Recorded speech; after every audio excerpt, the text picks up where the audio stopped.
അവൻ അവളുടെ കയ്യിൽ പിടിച്ചു വലിച്ചതും അവൾ അവന്റെ അടുത്തേക്ക് ചെന്നിരുന്നു. അവിടെ നിന്നും എഴുന്നേൽക്കാൻ പോയ അവളെ ഇരു കൈകൾ കൊണ്ടും ചുറ്റിപ്പിടിച്ചു അവൻ. അവൾ നിറഞ്ഞ മിഴികളോടെ അവന്റെ മുഖത്തേക്ക് നോക്കി. ഒരുപാട് വേദനിച്ചോ? ഒരു കൈ അവളുടെ കവളിൽ തലോടിക്കൊണ്ട് അവൻ അവളുടെ കണ്ണുകളിലേക്ക് നോക്കി ചോദിച്ചത് മാത്രമേ അവനെ ഓർമ്മയുണ്ടായിരുന്നുള്ളൂ. അവന്റെ കഴുത്തിൽ കൂടി കൈ ചുറ്റി അവനെ മുറുക്കെ കെട്ടിപ്പിടിച്ച് അവന്റെ കഴുത്തിടുക്കിലേക്ക് മുഖമമർത്തി പൊട്ടിക്കരയായിരുന്നു അവൾ. അവൻ അവളുടെ തലയിൽ തലോടി അവളെ ആശ്വസിപ്പിച്ചു. ഷീതു, അവൾ ഏങ്ങിക്കരയുന്നത് കണ്ട് അവനും സങ്കടം വന്നു. അവൻ്റെയും കണ്ണുകൾ നിറഞ്ഞു. സോറി മോളെ, അവളെ ചേർത്ത് പിടിച്ചുകൊണ്ട് അവൻ അവളോട് പറഞ്ഞു. അവൻ അങ്ങനെ പറയുന്നത് കേട്ട് അവൾ അവൻ്റെ കഴുത്തിടുക്കിൽ നിന്നും മുഖമുയർത്തി അവനെ നോക്കി. അവൻ അവളുടെ കണ്ണുനീർ തൻ്റെ കൈകൾ കൊണ്ട് തുടച്ചു കൊടുത്തു. ഞാൻ തല്ലിയത് നിനക്ക് ഒരുപാട് വിഷമമായി അല്ലേ? അവൻ അവളുടെ കവളയിൽ കൈവച്ചുകൊണ്ട് വീണ്ടും ചോദിച്ചു. ഇച്ചായ, ഒന്നും സാരമില്ല, എനിക്ക് ഇച്ചായൻ തല്ലിയതിൽ ഒരു വേദനയില്ല. പക്ഷേ ഇച്ചായൻ ഇങ്ങനെ അവോയ്ഡ് ചെയ്യുന്നത് പോലെ എന്നോട് സംസാരിക്കാതൊക്കെ നടക്കുന്നത് കാണുമ്പോൾ എനിക്ക് സങ്കടം വരും. എനിക്ക് വേറെ ആരാ ഉള്ളേ? അവൾ സങ്കടത്തോടെ അവൻ്റെ മുഖത്തേക്ക് നോക്കി പറഞ്ഞു. എന്നിട്ടാണോ ഇവിടെ ഇങ്ങനെയൊക്കെ ഒരു സംഭവം ഉണ്ടായിട്ട് നീ എന്നോട് അതൊക്കെ മറച്ചു വെച്ചത്? എല്ലാ ദിവസവും ഒരു 100 തവണയെങ്കിലും ഞാൻ നിന്നെ വിളിച്ച് സംസാരിക്കാറില്ലേ? ഒരു തവണയെങ്കിലും നീ എന്നോട് ഈ കാര്യം പറഞ്ഞു ഇവിടെ ഹാപ്പിയാണോ, എന്തെങ്കിലും പ്രശ്നമുണ്ടോ എന്നൊക്കെ ഞാൻ ചോദിക്കാറില്ലായിരുന്നോ? അപ്പോഴൊക്കെ നീ എൻ്റെ മുമ്പിൽ അഭിനയിച്ചുകൊണ്ടിരിക്കുകയായിരുന്നോ ഷീതു? ഒരു പക്ഷേ ഞങ്ങൾ ഈ സമയം അവിടെ വന്നില്ലായിരുന്നുവെങ്കിൽ നിനക്ക് എന്താ സംഭവിക്കായിരുന്നെന്ന് നീ ചിന്തിച്ചു നോക്കിയോ? അവൻ അവളെ നോക്കി ചോദിച്ചു. എന്നാൽ അതിനൊന്നും അവൾക്ക് തിരികെ മറുപടി ഉണ്ടായിരുന്നില്ല. എത്ര തവണ നിന്നോട് പറഞ്ഞിട്ടുണ്ട്, നിനക്ക് എന്ത് സങ്കടം ഉണ്ടായാലും എന്നോട് പറയണമെന്ന്. മറ്റുള്ളവരുടെ ഭർത്താക്കന്മാരെ പോലെയാണോ ഞാൻ നിന്നോട് നിന്നിട്ടുള്ളത്? നിനക്ക് എന്തും തുറന്നു പറയാനുള്ള സ്വാതന്ത്ര്യം ഞാനും എൻ്റെ വീട്ടുകാരും നിനക്ക് തന്നിട്ടില്ലേ? ഞങ്ങളൊക്കെ നിന്നോട് എന്ത് ഓപ്പണായിട്ടാണ് ഇടപഴകുന്നത്.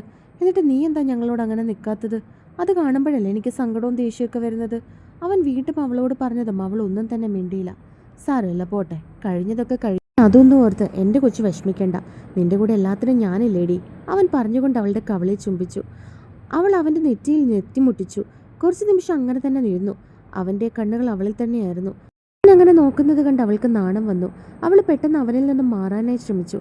എന്നാൽ അവൻ അതിനെ സമ്മതിക്കാതെ അവളുടെ മുഖം അവന് നേരെയാക്കി. അവൾ നാണത്തോടെ അവനെ നോക്കാതെ തല കുനിച്ചു വെച്ചു. ചാർലി അവളുടെ മുഖം ചൂണ്ടുവിരൽ കൊണ്ട് ഉയർത്തി. അവളുടെ കവിളിൽ കാണുന്ന ചുവന്ന തിണിർത്ത അവൻ്റെ കൈവിരൽ കണ്ടതും അവന് വല്ലാത്ത സങ്കടം തോന്നി. അവൻ അതിൽ അവൻ്റെ വിരൽ കൊണ്ടൊന്ന് തലോടി. വേദന കൊണ്ട് അവൾ എരിവ് വലിച്ചു. നല്ല വേദനയുണ്ടല്ലേ? അവൻ വിഷമത്തോടെ അവളോട് ചോദിച്ചു. കുഴപ്പമില്ല ചായ, നന്ദ എനിക്ക് ഐസ് വെച്ച് തന്നായിരുന്നു, അത് മാറിക്കോളും. അവൾ ചെറു പുഞ്ചിരിയോടെ അവനെ നോക്കി പറഞ്ഞു. എന്നെ എന്തിനാണ് ദേഷ്യം പിടിപ്പിച്ചേ? അതുകൊണ്ടല്ലേ ഞാൻ. അവളുടെ കവളിൽ തലോടുന്നതിനൊപ്പം അവൻ്റെ കണ്ണുകൾ നിറഞ്ഞു. അയ്യേ, എന്താ ഇച്ചായ? ഞാൻ എത്ര തവണ പറഞ്ഞു കുഴപ്പമില്ലെന്ന്. ഇതിപ്പോൾ എന്നെ തല്ലിയിട്ട് കരയുന്നത് ഇച്ചായൻ തന്നെയാണല്ലോ. അവൾ ചിരിച്ചുകൊണ്ട് അവനെ കളിയാക്കി. നിന്നെ തല്ലിയെങ്കിലും വേദനിച്ചത് എനിക്കാടി. പാപ്പൻ എപ്പോഴും ഞങ്ങളോട് പറയാറുണ്ട്, നിങ്ങളെ തല്ലിയിട്ടല്ല ആണത്വം കാണിക്കേണ്ടതെന്ന്. പകരം നമ്മളൊരാണാണെങ്കിൽ അവരെ വേദനിപ്പിക്കാതെ സ്നേഹിക്കണമെന്ന്. എപ്പോഴും അവരുടെ ഒപ്പം സപ്പോർട്ടായിട്ട് നിൽക്കണമെന്ന്. എൻ്റെ പാപ്പനും അമ്മയും പരസ്പരം സ്നേഹിച്ചും ബഹുമാനിച്ചും കഴിയുന്നതാണ് ഞാൻ ഇത്രയും വയസ്സ് വരെയും കണ്ടിട്ടുള്ളത്. ഒരു തവണ പോലും പാപ്പൻ കാരണം എൻ്റെ മമ്മി വിഷമിക്കുന്നത് ഞാൻ കണ്ടിട്ടില്ല. അതിന് മമ്മിയോ പാപ്പനോ അവസരം ഉണ്ടാക്കിയിട്ടുമില്ല. നിനക്കറിയാവുന്നതല്ലേ, അവരെപ്പോഴും ഫ്രണ്ട്സിനെ പോലെയാ. അതുപോലെയാകണം ഞങ്ങളൊന്ന് പാപ്പൻ എപ്പോഴും പറയും. എന്നിട്ട് ഞാൻ തന്നെ ഇങ്ങനെ. അവൻ പറഞ്ഞുകൊണ്ട് അവളുടെ കവളിൽ തലോടി. അവളാണെങ്കിൽ പുഞ്ചിരിച്ചുകൊണ്ട് അവനെ നോക്കി. അവൻ എത്രത്തോളം അവളെ സ്നേഹിക്കുന്നുണ്ടെന്ന് മനസ്സിലാക്കിയായിരുന്നു ഷീതു. അവൻ അവളെ തന്നെ നോക്കി. അവൻ്റെ കണ്ണുകൾ അവളുടെ ചുണ്ടിലെത്തി. ഒരു കൈ കൊണ്ട് അവളുടെ പിന്തലയിൽ പിടിച്ച് അവൻ അവളുടെ മുഖം അവൻ്റെ മുഖത്തിൻ്റെ നേരെ അടുപ്പിച്ചു. അവളൊരു പുഞ്ചിരിയോടെ തൻ്റെ കണ്ണുകൾ പതിയെ അടച്ചു. അവൻ അവൻ്റെ ചുണ്ടുകൾ കൊണ്ട് അവളുടെ ചുണ്ടിൽ പതിയെ തലോടി.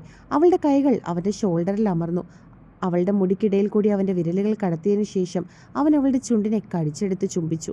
അവൾ കണ്ണുകൾ രണ്ടും മുറുക്കി അടച്ചു പിടിച്ച് അവൻ്റെ മുടിയിൽ വിരൽ കോർത്തു വലിച്ചു. അവൻ നൽകുന്ന ചുംബനത്തിൽ അലിഞ്ഞു ചേരുകയായിരുന്നു അവൾ.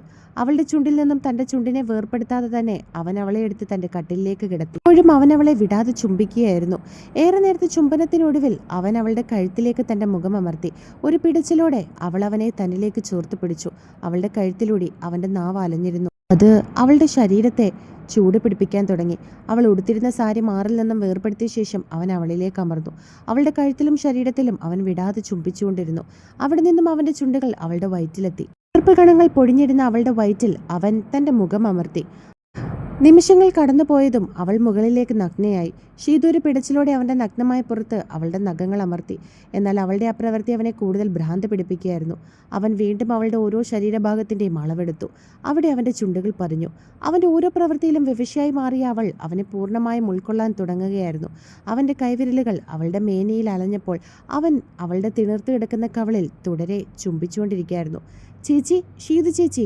പെട്ടെന്നാണ് അവരുടെ വാതിലിൻ്റെ പുറത്തൊരു ശബ്ദം കേട്ടത്. അത് കേട്ട് ചാർലി പെട്ടെന്ന് അവളുടെ ശരീരത്തിൽ നിന്നും അകന്നു മാറി. ഷീതു ആണെങ്കിൽ ഒരു ഞെട്ടലോടെ അവൻ്റെ അടുത്ത് നിന്നും എഴുന്നേൽക്കാൻ തുടങ്ങിയതും അതിനെ സമ്മതിക്കാതെ അവൻ അവളെ ബലമായി തൻ്റെ നഗ്നമായ ശരീരത്തിലേക്ക് ചേർത്ത് കിടത്തി. ഇച്ചായ! അവൾ ദയനീയമായി വിളിച്ചതും അവൻ്റെ ചൂണ്ടുവിരൽ അവളുടെ ചുണ്ടിലേക്ക് വെച്ചു. സംസാരിക്കരുതെന്ന പോലെ. ചേച്ചി, ഷീതു ചേച്ചി! വീണ്ടും പുറത്തുനിന്നും വിളിച്ചു. ശബ്ദം കേട്ടപ്പോൾ തന്നെ മനസ്സിലായി വിളിക്കുന്നത് സോണിയാണെന്ന്. ആ! ഷീതു പെട്ടെന്ന് വിളി കേട്ടു. ചേച്ചി എന്തെടുക്കുക? മുത്തശ്ശി കഴിക്കാൻ വിളിക്കുന്നുണ്ട്. എല്ലാവരും ഡൈനിങ് ടേബിളിൽ വന്നിരിക്കുന്നുണ്ട്. ചേച്ചി കുളിച്ചു കഴിഞ്ഞെങ്കിൽ താഴേക്ക് ഇറങ്ങി വരാൻ പറഞ്ഞു. സോണി പെട്ടെന്ന് അവളോട് മറുപടി പറഞ്ഞു. സോണി അവിടെ നിന്നപ്പോഴാണ് ആരും അങ്ങോട്ടേക്ക് വന്നേ. ചേച്ചി ഇതുവരെ വന്നില്ലേ? ആരും സോണി അവിടെ നിൽക്കുന്നത് കണ്ട് സംശയത്തോടെ അവളെ നോക്കി. ഇല്ലെന്നേ, എത്ര തവണ വിളിച്ചിട്ടാണെന്നറിയോ ഇപ്പോഴൊന്ന് വിളി കേട്ടത്. മുത്തശ്ശിയാണെങ്കിൽ ചേച്ചിയും ചാർലിച്ചായനെയൊക്കെ നോക്കിയിരിക്കുക. അവൾ ആരുവിനോടായി മറുപടി പറഞ്ഞു. എങ്കിൽ നീ പോയി ചാർലി ചേട്ടനെ വിളിക്ക്, ഞാൻ ചേച്ചിയെ വിളിച്ചുകൊണ്ട് വരാം. ആര് പറഞ്ഞതും സോണി തലയാട്ടി. ചാർലിയും ആ റൂമിലുണ്ടെന്ന് അവർക്കറിയില്ലായിരുന്നു. കാരണം രണ്ടുപേരും കൂടി വഴക്കായിരുന്നല്ലോ. അതുകൊണ്ട് തന്നെ അവൻ അവിടെ ഉണ്ടാകുമെന്ന് അവരും കരുതിയിരുന്നില്ല. എന്നാൽ ഇവർ രണ്ടുപേരും പുറത്തുനിന്നും ഇങ്ങനെ സംസാരിക്കുന്നത് കേട്ട് ഒരു ചിരിയോടെ കിടക്കുകയായിരുന്നു ചാർലി. വിടാതെ അവൻ പിടിച്ചു വെച്ചിരിക്കുകയാണ് അവളെ. അല്ല ചേച്ചി, ചാർലി ചായനെ കണ്ടോ? അവനെ വിളിക്കാൻ പോകാൻ വേണ്ടി സോണി സംശയത്തോടെ അവളോട് ചോദിച്ചു. ഞാൻ കണ്ടില്ല, ഞാൻ കുഞ്ഞിനെ ഉറക്കാൻ പോയിരിക്കുകയായിരുന്നു. ഇപ്പോഴാണ് അവളൊന്ന് ഉറങ്ങിയത്. ആരും അവളോട് മറുപടി പറഞ്ഞു. അപ്പോൾ പിന്നെ ചാർലി ചായനെ എവിടെ പോയി തപ്പും? സോണി വീണ്ടും ആലോചിച്ചുകൊണ്ട് നിന്നു. ഷീതു എന്തു പറയാനായി തുടങ്ങിയതും ചാർലി അവളുടെ വാ പൊത്തിപ്പിടിച്ചു. ഇപ്പം ഞാൻ ഇവിടെ ഉണ്ടെന്ന് നീ പറഞ്ഞാൽ അവർക്ക് എല്ലാവർക്കും കാര്യം മനസ്സിലാകും. പിണക്കം മറ്റം വന്ന നീ എൻ്റെ കൂടെ ഇവിടെ ജനിച്ച മേനയോട് കൂടി കിടക്കുകയാണെന്ന്. അവൻ കുസൃതി ചിരിയോടെ അവളോട് പറയുന്നത് കേട്ട് അവൾ അവൻ്റെ വയറ്റിലൊന്ന് നുള്ളി. ഡി! അവനെ വേദനിച്ചതും അവൻ അവളെ കൊണ്ടതും മറിഞ്ഞു. ഇപ്പോൾ അവൾ താഴെയും അവൻ മുകളിലുമായി. ഞാൻ പോയി നോക്കട്ടെ, അതും പറഞ്ഞ് സോണി അവിടെ നിന്നും പോയി. ചേച്ചി! ആരു വീണ്ടും വിളിച്ചു. പറ മോളെ. ഷീതു പെട്ടെന്ന് തന്നെ അവളോട് മറുപടി പറഞ്ഞു. ഇല്ലെങ്കിൽ അവൾക്ക് സംശയമാകുമെന്ന് അവൾക്കറിയായിരുന്നു. ചേച്ചി എന്തെടുക്കുക? കുളി കഴിഞ്ഞോ? അവൾ സംശയത്തോട് ചോദിച്ചു. ഞാൻ കഴിക്കാൻ വന്നോളാം, മോള് പൊയ്ക്കോ. ഷീതു അകത്തുനിന്നും വിളിച്ചു പറഞ്ഞതും അവൾ ഓക്കെ പറഞ്ഞ് താഴേക്ക് പോയി. മാറി കേച്ചായ, ഞാൻ പോകട്ടെ. അവൾ പറഞ്ഞുകൊണ്ട് അവൻ്റെ കൈയെടുത്ത് മാറ്റിയതിന് ശേഷം അവിടെ നിന്ന് പോകാനായി എഴുന്നേറ്റതും അവൻ വീണ്ടും ബലമായി അവളെ അവിടെ തന്നെ പിടിച്ചു കിടത്തി. അവൾ നെറ്റി ചുളിച്ചു വെച്ചുകൊണ്ട് അവൻ്റെ മുഖത്തേക്ക് നോക്കി. അവർ പറഞ്ഞിട്ട് പോയത് ഇച്ചാനും കേട്ടതല്ലേ, മുത്തശ്ശി നമ്മളെ നോക്കിയിരിക്കുകയാണെന്ന്. നാളെ നമ്മൾ തിരികെ പോവല്ലേ? അപ്പോൾ എല്ലാവരും കൂടി ഇരുന്ന് ഭക്ഷണം കഴിക്കാൻ വേണ്ടിയായിരിക്കും. അവൾ അവനെ നോക്കി പറഞ്ഞതും അവൻ പുഞ്ചിരിച്ചു. പിന്നെ അവൻ്റെ കൈ സ്വയം അവളിൽ നിന്നും എടുത്തു മാറ്റി. അവൾ കട്ടിലിൽ എഴുന്നേറ്റിരുന്നു. തലമുടിയെല്ലാം കൂടി വാരിക്കെട്ടി നിലത്ത് കിടക്കുകയായിരുന്ന അവളുടെ ഡ്രസ്സ് എടുത്ത് കൂട്ടി പിടിച്ചുകൊണ്ട് അവൾ ബാത്റൂമിലേക്ക് കയറിപ്പോയി. അവൾ പോകുന്നത് ഒരു പുഞ്ചിരിയോടെ നോക്കി കിടന്നതിന് ശേഷം നിലത്ത് ചിതറിക്കിടക്കുകയായിരുന്ന അവൻ്റെ ഡ്രസ്സ് എടുത്ത് അവനും ധരിച്ചിരുന്നു. ബാത്റൂമിലേക്ക് കയറിയ അവൾ കണ്ണാടിയിലേക്ക് സ്വയം ഒന്ന് നോക്കി. ആറിപ്പറന്ന് കിടക്കുന്ന അവളുടെ മുടിയും ചുവന്ന് തടിച്ചിരിക്കുന്ന അവളുടെ ചുണ്ടും അവൻ നൽകിയ ചെറുവേദന തീർത്ത ഓരോ പാടും അവളുടെ ശരീരത്തിലുണ്ടായിരുന്നു. അതിലേക്കൊന്ന് വിരൽ ഓടിച്ചുകൊണ്ട് ഒന്ന് തലോടിയതിനു ശേഷം അവൾ കുളിക്കാനായി തുടങ്ങി. താഴെയുള്ളവർക്ക് സംശയമൊന്നും തോന്നാതിരിക്കാൻ വേണ്ടി ആദ്യം ചാർലി തന്നെയായിരുന്നു താഴേക്ക് ഇറങ്ങിച്ചെന്നത്. മുകളിൽ മുഴുവൻ നോക്കിയതിനു ശേഷം താഴേക്ക് ചെന്ന് സോണി കാണുന്നത് ഡൈനിങ് ടേബിളിലിരിക്കുന്ന ചാർലിയാണ്. ചാർലി ചാൻ ഇത് എവിടെയായിരുന്നു? ഞാൻ എവിടെയൊക്കെ നോക്കിയെന്നറിയോ? അവൻ താഴെ എവിടെയെങ്കിലും ആയിരുന്നു കാണുമെന്ന് കരുതി സോണി അവനെ നോക്കി പറഞ്ഞു. ഇവനിപ്പം മുകളിൽ നിന്നാണല്ലോ ഇങ്ങോട്ട് ഇറങ്ങി വന്നത്. എന്നിട്ട് നീ ഇവനെ കണ്ടില്ലായിരുന്നോ? ക്രിസ്റ്റി സംശയത്തോടെ അവളെ നോക്കി. ഇല്ലെന്നേ, ഞാനവിടെ എല്ലായിടവും നോക്കിയിട്ടല്ലേ ഇങ്ങോട്ടേക്ക് വന്നത്. ചേച്ചിയുടെ മുറിയിൽ ഒഴിച്ച് ബാക്കി എല്ലാ സ്ഥലത്തും ഞാൻ നോക്കിയിരുന്നു. ഇനി ഫോണിൽ വിളിക്കാമെന്ന് കരുതിയിട്ടാണ് ഞാൻ ഇങ്ങോട്ടേക്ക് വന്നേ. അപ്പോൾ ചാർലി ചാൻ ഇവിടെ ഇരിക്കുന്നു. അവൾ പറയുന്നത് കേട്ട് പലർക്കും കാര്യം മനസ്സിലായി. നീ ഇവനെ നോക്കാഞ്ഞത് ഒരു സ്ഥലത്ത് മാത്രമല്ലേ? അപ്പോൾ ഇവൻ അവിടെ തന്നെ ഉണ്ടായിരുന്നു കാണും. ക്രിസ്റ്റി ചിരിച്ചുകൊണ്ട് പറഞ്ഞു. ചാർലി അത് കേട്ടിട്ട് ഒന്നും മിണ്ടിയില്ല. അവൻ തൻ്റെ ഫോണിലേക്ക് മാത്രം നോക്കിക്കൊണ്ടിരിക്കുകയായിരുന്നു. എങ്കിലും അവൻ്റെ ചുണ്ടിലൊരു പുഞ്ചിരി ഉണ്ടായിരുന്നു. മതി, എന്തായാലും അവനിപ്പോൾ വന്നല്ലോ. ഇനി മോളും കൂടി ഇറങ്ങി വന്നിട്ട് നമുക്കെല്ലാവർക്കും ആഹാരം കഴിക്കാം. മുത്തശ്ശിക്ക് കാര്യങ്ങളുടെ കിടപ്പൊക്കെ ഏകദേശം മനസ്സിലായ സ്ഥിതിക്ക് അവരെല്ലാവരെയും നോക്കി പറഞ്ഞു. ദേവൻ ഇതുവരെ വന്നില്ലല്ലോ. സ്റ്റേഷനിൽ ചെന്നിട്ട് വിളിച്ചില്ലേ? ദേവൻ്റെ അനിയന്മാരുടെ കാര്യത്തിന് വേണ്ടി പോലീസ് സ്റ്റേഷനിലേക്ക് പോയിരിക്കുകയാണ് ദേവൻ. അവൻ്റെ ഒപ്പം ആര്യയുടെയും വീണയുടെയും ഒക്കെ ഭർത്താക്കന്മാരും പോയിട്ടുണ്ട്. വിളിച്ചിട്ടുണ്ടായിരുന്നു അമ്മേ. രാത്രി ആയതുകൊണ്ട് ഇനിയിപ്പോൾ ഒന്നും ചെയ്യാൻ പറ്റില്ല എന്ന് ഏട്ടൻ പറഞ്ഞു. നാളെ ഏതെങ്കിലും വക്കീലിനെ പോയി കാണണമെന്ന് പറഞ്ഞു. അവരിങ്ങോട്ടേക്ക് വരുവാ. എങ്കിലും നമ്മളോട് നോക്കിയിരിക്കണ്ടെന്ന് പറഞ്ഞിട്ടുണ്ട്. സീതയാണ് മറുപടി പറഞ്ഞത്. അവർ അതിനെപ്പറ്റി സംസാരിച്ചുകൊണ്ടിരുന്നതും ഷീതു കുളിച്ചിട്ട് ഇറങ്ങി വന്നു. ഈസു റയാൻ്റെ മടിയിൽ ഇരിക്കുന്നുണ്ട്. അവൻ്റെ ഫോണിൽ എന്തൊക്കെയോ ചെയ്യുകയാണ് ഈസു. അവൾ താഴേക്ക് ഇറങ്ങി വന്നതും എല്ലാവരും ഒരുപോലെ അവളുടെ മുഖത്തേക്ക് നോക്കി. എല്ലാവരും തന്നെ അങ്ങനെ നോക്കുന്നത് കണ്ടതും അവൾക്കാകെ നാണം വന്നു. അവളുടെ മുഖം നാണം കൊണ്ട് ചുവന്നു. എൻ്റെ കുട്ടി ഇങ്ങ് വന്നേ. ഇന്ന് ഇതുവരെ ഇല്ലാത്തൊരു പ്രസരിപ്പ് സന്തോഷമൊക്കെ ഉണ്ടല്ലോ മുഖത്ത്.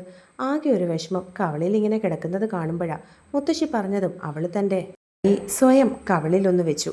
അത് കേട്ട് ചാർലിക്കും സങ്കടമായി. ചാർലി ഷീതുവിൻ്റെ മുഖത്തേക്ക് നോക്കി. അവളാണെങ്കിൽ ഒന്നുമില്ല എന്നുള്ള അർത്ഥത്തോടെ അവനെ നോക്കി കണ്ണ് ചിമ്മി കാണിച്ചു. അയ്യോ ഇതെന്താ ചേച്ചി? അവളുടെ കഴുത്തിൻ്റെ താഴെയായി കിടക്കുന്ന നീലിച്ച പാടിൽ തൊട്ടുകൊണ്ട് നന്ദ ചോദിച്ചു. അവൾ പെട്ടെന്ന് എന്തു പറയണമെന്നറിയാതെ എല്ലാവരുടെയും മുഖത്തേക്ക് നോക്കി. അതൊരു ആന കുത്തിയതാ. റയാൻ പെട്ടെന്ന് ചിരിച്ചുകൊണ്ട് മറുപടി പറഞ്ഞു. അത് കേട്ട് എല്ലാവർക്കും ചിരി വന്നു. നന്ദയാണെങ്കിൽ ആന കുത്തിയോ എന്നുള്ള സംശയത്തോടെ അവൻ്റെ മുഖത്തേക്ക് നോക്കി.